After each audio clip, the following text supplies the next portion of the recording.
Beyond Idealism, the New Materialism. By Withered Rose. It has been a minute since I made a post. Part of this has to do with me writing for the American Sun, and I penned a number of high-profile pieces back-to-back for them. Another part of this is that since the last major post, the one on Heidegger's refutation of German idealism, I have been doing quite a bit of reading for this follow-up article. Since the late 90s/early 2000s, there has been a trend of continental philosophers rejecting German idealism and embracing realism. For those who are unfamiliar with these terms, I would recommend reading the previous piece on Heidegger. There are two questions: why are continental philosophers leaving idealism, and what are they leaving it for? Here we will consider two prominent post-idealist philosophers, give an overview of how they reject idealism, what they put in its place, and then we will hypothesize why rejecting idealism has become a trend and the implications thereof. Alain Badiou. Alain Badiou, the mentor of Slavoj Žižek, an expert in both Lacan and Cantor, is the first thinker we shall look at. On the first page of Ethics, an essay on the understanding of evil, Badiou is explicit with his political motives. This return to the old doctrine of the natural rights of man is obviously linked to the collapse of revolutionary Marxism, and of all the forms of progressive engagement that it inspired. In the domain of philosophy, they have rediscovered the virtues of that ideology constantly defended by their former opponents, humanitarian individualism and the liberal defense of rights, against the constraints imposed by organized political engagement. One seeing his fellow radicals retreating into liberal morality after the historical failures of revolutionary Marxism, but finding himself unable to become a left liberal, Badiou seeks to revivify the anti-humanist tradition of the 1960s. While there is a lot in Badiou that deserves our attention, it is his anti-humanism that we are interested in because it is on this point that he breaks completely with German idealism. What is anti-humanism? At first glance it reads like the philosophy of the Terminator, some extreme and cringe form of nihilism. However, anti-humanists are not committed to a negative appraisal of human life and are often activists on behalf of human life. Badiou names three notable anti-humanists of the 1960s, Foucault, Althusser, and Lacan, and speaks to us how Michel Foucault maintained a particularly rigorous commitment engagement to a revision of the status of prisoners, and devoted to this question much of his time and the whole of his immense talent as an organizer and an agitator. Althusser's sole purpose was to redefine a genuinely emancipatory politics. Lacan himself, beyond the fact that he was a total clinical analyst who spent the best part of his life listening to people, conceived of his struggle against the normative orientation of American psychoanalysis, and the degrading subordination of thought to the American way of life, as a decisive commitment. Given the activist history of the anti-humanists of the 1960s, regardless of whether or not we share their political commitments or positively appraise their efforts, it cannot be said that anti-humanism means a disregard for human value or human life. Anti-humanism, which is the same as the new materialism, is defined by its displacing of the human subject as the center of philosophy. Every philosophy is built like a solar system, with there being a center, a sun, around which all other considerations revolve. God is the center of Christianity, or the human self in German idealism. Before we can think a center after the human subject, let's examine why Badiou rejects the human subject as the center. Drawing from Foucault and Lacan, two key arguments can be drawn. 1. Michel Foucault outraged his readers with the declaration that man, in the sense of constituent subject, was a constructed historical concept peculiar to a certain order of discourse, and not a timelessly self-evident principle capable of founding human rights or a universal ethics. 3. Man, the word we use to refer to all human beings across all time and all space, is imagined to be a constant. However, how humans are is affected by material conditions, and these conditions come to dominate discourse about the human subject. Our behavior, desires, fears, and hopes are dependent on material conditions. For example, What we do each day is dependent on what occupations we have, and what occupations we have are dependent on the economic regulations, tax structures, and legal codes are in place. What occupation we have quickly interpolates us, our occupation makes us a subject. Someone who cooks for a living becomes a cook, someone who mops for a living becomes a janitor, and someone who manages a company becomes a businessman. These are not simply jobs, but subjects, and each of these subjects are assigned moral worth, desires, fears, and hopes. Even if the cook, janitor, or businessman rejects the bundle of associations attributed to their subject, since the self is conditioned by its material environment, it cannot but eventually give into its interpolation. The cook begins to sleep in, stay up late, desire 2 a.m. bar hopping with fellow cooks, and see his worth connected to how well customers like his food. Though we can wax about the nature of man, every man we meet has behavior, desires, fears, and hopes that are shaped by material conditions. In short, man is an abstraction that distracts from the material conditions that are real. 2. Lacan provides a second reason why man needs to be decentered, as he showed that the subject had no substance, no nature, being a function both of the contingent laws of language and of the always singular history of objects of desire. It followed that any notion of analytic treatment as a means for the reinstatement of a normal kind of desire was a fraud, and that, more generally, there existed no norm that could ground the idea of a human subject, a norm whose rights and duties it would have been the task of philosophy to articulate for.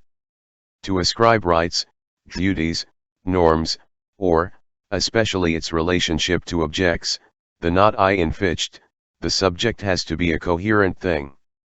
Saying the human subject must have a meaning, there has to be a referent to the reference, there has to be something to which the word subject points to.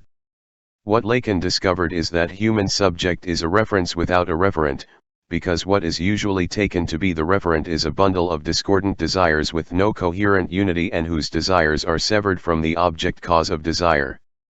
Your desires are caused by the objects you are surrounded by, making you entirely dependent upon your environment, which includes, most of all, language, but you refy these desires, thinking them to originate from the unity you call you, and thus construct an imaginary subject. There is no withered rose for Lacan, simply a multiplicity that is at war with himself and constructed a subject to cope with being a non-being. Like the argument from Foucault, and they are similar arguments, there is no place for idealism because there is no place for the human subject. If the human subject is not the center, what is? For Badiou, the center changes depending on situation. Situations are the normal state of affairs, the mundane and unexceptional. In a situation there are centers, but these are fabricated by the socio-political structure instantiated by the dominant forces. However, in the midst of situations arise events. All animals are placed into situations, but there is only a particular kind of animal, convoced by certain circumstances to become a subject. This is to say that at a given moment, everything he is his body, his abilities is called upon to enable the passing of a truth along its path. 5. During the event, circumstances change the subject-less human animal into a subject. Whether it is St. Paul on the road to Damascus, a Jacobin during the French Revolution, or Galileo observing the stars, a new subject comes into being and this new subject becomes the center of that event which arose out of that situation. Badiou develops a system of ethics around this idea of the event, specifically around fidelity to the event, but for our purposes we will stop here. Eliminating the human subject, German idealism has become an impossible project and in its place is a new materialism. Quentin Malaschiu. Unlike Badiou, Malaschiu frames his project a purely philosophical one, with political concerns as only supplementary arguments for his philosophical position. What Malaschiu, who was a student of Badiou's, is trying to work through in After Finitude, is a way beyond correlationism. Correlationism is the term which Malaschiu uses to refer to all post-Kantian philosophy, German idealism and its rivals. By correlation Malaschiu means, the idea according to which we only ever have access to the correlation between thinking and being, and never to either term considered apart from the other. We will henceforth call correlationism any current of thought which maintains the unsurpassable character of the correlation so defined. 6. Thinking and being, as we mentioned in the post about Heidegger and idealism, are collapsed into one because it is impossible, so the idealist argument goes, to separate a being from our thoughts about that being, so much so that there ceases to be a distinction between the two. German idealism is a variant of correlationism that paints the correlation as one between subject and object. The linguistic turn with Wittgenstein and Derrida put the correlation as one between signifier and signified.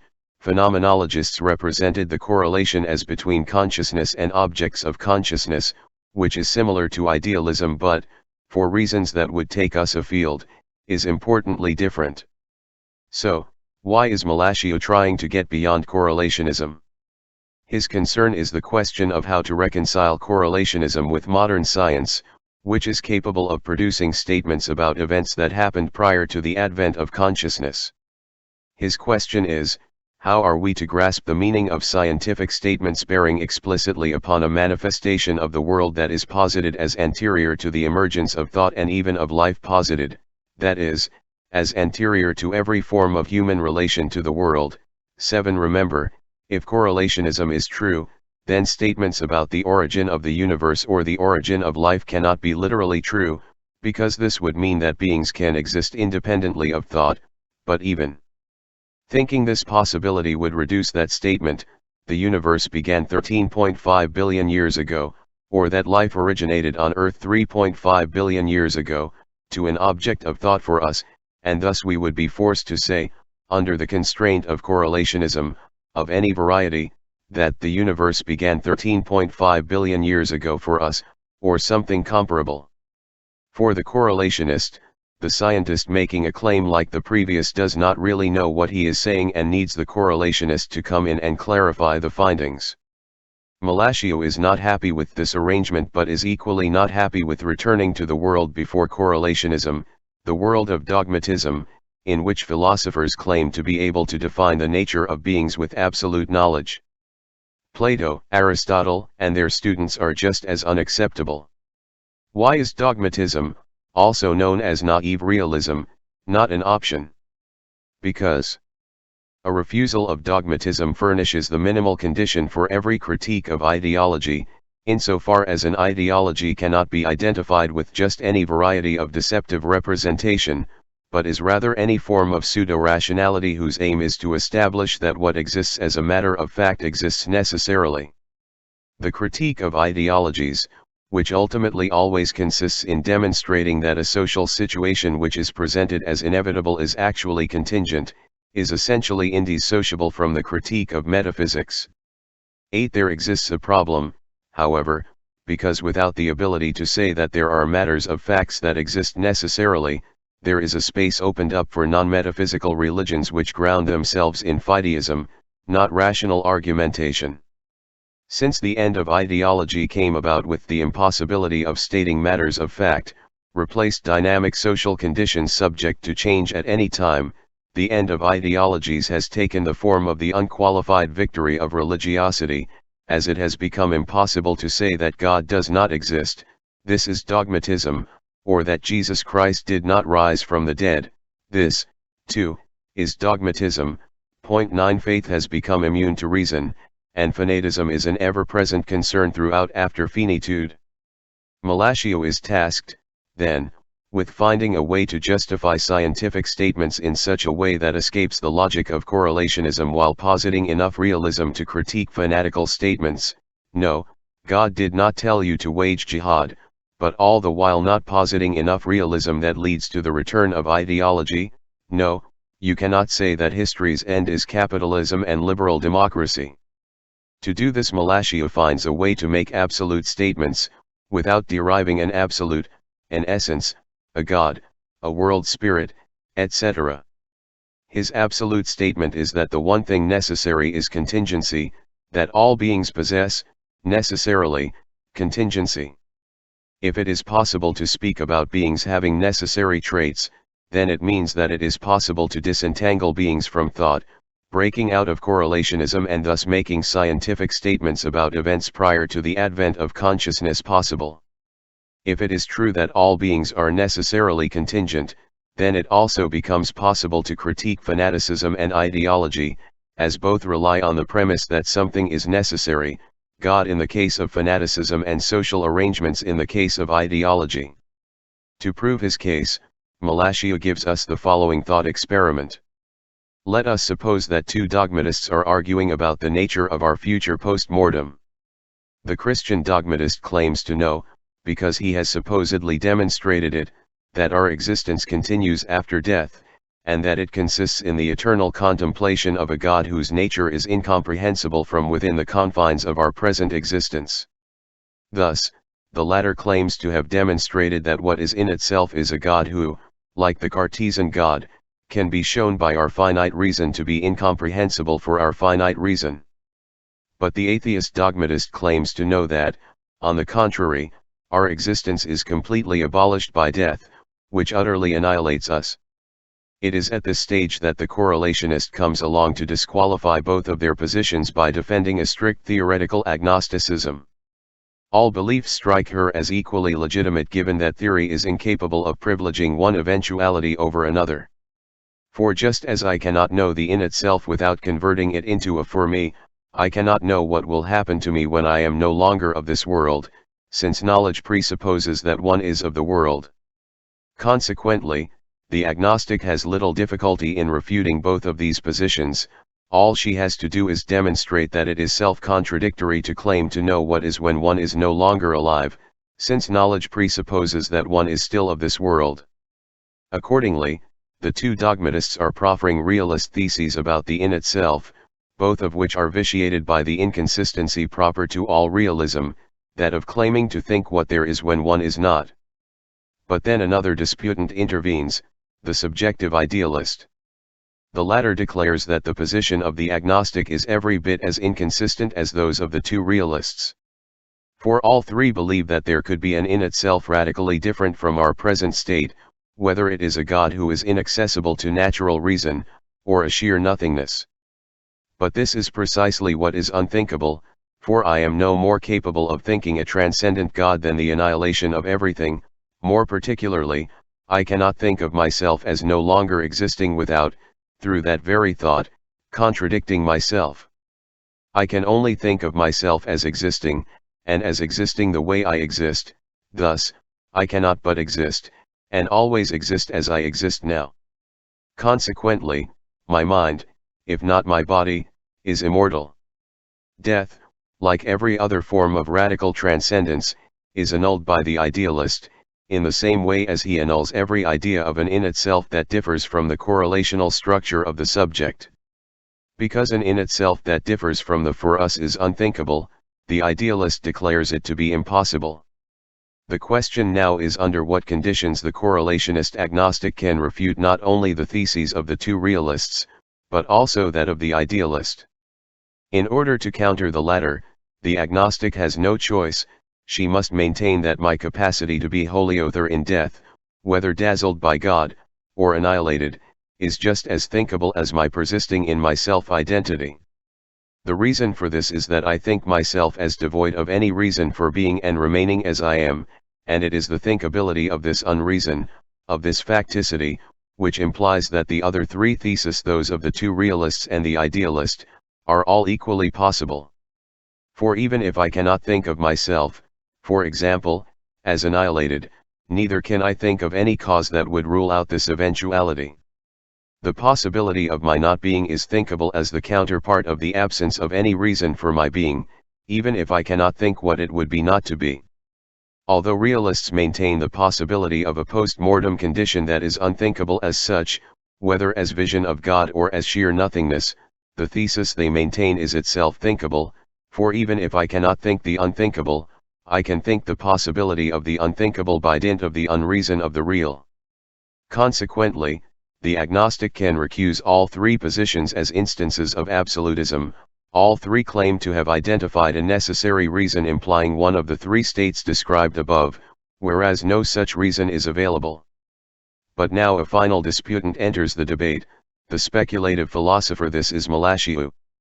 She maintains that neither the two dogmatists, nor the idealist have managed to identify the absolute, because the latter is simply the capacity to be other as such, as theorized by the agnostic. The absolute is the possible transition, devoid of reason, of my state towards any other state whatsoever. But this possibility is no longer a possibility of ignorance, viz., a possibility that is merely the result of my inability to know which of the three aforementioned theses is correct. Rather, it is the knowledge of the very real possibility of all of these eventualities, as well as of a great many others. How then are we able to claim that this capacity to be other is an absolute, an index of knowledge rather than of ignorance? The answer is that it is the agnostic herself who has convinced us of it. For how does the latter go about refuting the idealist? She does so by maintaining that we can think ourselves as no longer being, in other words, by maintaining that our mortality, our annihilation, and our becoming wholly other in God, are all effectively thinkable. But how are these states conceivable as possibilities? On account of the fact that we are able to think, by dint of the absence of any reason for our being, a capacity to be other capable of abolishing us, or of radically transforming us. But if so, then this capacity to be other cannot be conceived as a correlate of our thinking, precisely because it harbors the possibility of our own non-being. In order to think myself as mortal, as the atheist does, and hence as capable of not being, I must think my capacity not to be as an absolute possibility, for if I think this possibility as a correlate of my thinking, if I maintain that the possibility of my not being only exists as a correlate of my act of thinking the possibility of my not being, then can no longer conceive the possibility of my not being, which is precisely the thesis defended by the idealist. For I think myself as mortal only if I think that my death has no need of my thought of death in order to be actual. If my ceasing to be depended upon my continuing to be so that I could keep thinking myself as not being, then I would continue to agonize indefinitely, without ever actually passing away. In other words, in order to refute subjective idealism, I must grant that my possible annihilation is thinkable as something that is not just the correlate of my thought of this annihilation. Thus, the correlationists' refutation of idealism proceeds by way of an absolutization, which is to say, a decorrelation, of the capacity to be other presupposed in the thought of facticity. 10. Following this thought experiment, Malashiu responds to potential objects and fine-tunes his argument, but this thought experiment remains at the core of his thesis. Why this trend? It is commonplace to explain the popularity of German idealism in the mid-late 20th century via the collapse of Marxism. Like the new materialism of Badiou, Marxism emphasized the supremacy of material conditions, albeit in a strictly economic sense. It was said that given the economic conditions of the modern world, the communist revolution would be inevitable. Seeing that the revolution did not occur, the supposedly scientific historical materialism was discredited. However, the idealism that replaced it, represented by Adorno, Horkheimer, and Marcuse, was only able to deliver left liberalism, and was unable to prevent the rise of religious fanaticism and radical traditionalism in the 90s and early 2000s. Ideology, if it is appropriate to call idealism that, failed, and it was necessary to return to materialism which, although not fully successful, at least produced the USSR and the South American pink wave. Although I am not a disciple of either Badiou or Malashiu, I do welcome the trend reflected by them, the turn away from ideology and towards material conditions. Material conditions are not all there is, but they are among the most important when it comes to political considerations. Russell Kirk once said, "Ideology provides sham religion and sham philosophy, comforting in its way to those who have lost or never have known genuine religious faith, and those not sufficiently intelligent to apprehend real philosophy," and I wholly agree with him. Hopefully the trend in continental philosophy will trickle down and more people will put aside ideology for real philosophy, true religion, and considering political matters in terms of the material conditions that give rise to contemporary problems. 1. Badiou, Alain. Ethics, An Essay on the Understanding of Evil. Verso Books. 2013 4,5. 2. Badiou, Alain. Ethics, An Essay on the Understanding of Evil. Verso Books. 2013 7. 3. Badiou. Ethics. 5. 4. Ibid 6. 5. Ibid 41. 6. Malashiou, Quintin. Translated by Ray Brassier. After Finitude, An Essay on the Necessity of Contingency. Continuum Publishing. 2010-13. 7. Malashiou, Quintin. Translated by Ray Brassier. After Finitude, An Essay on the Necessity of Contingency. Continuum Publishing. 2010-21. 8. Malashiou, 57. 9. Ibid 76. 10. Ibid 91-94.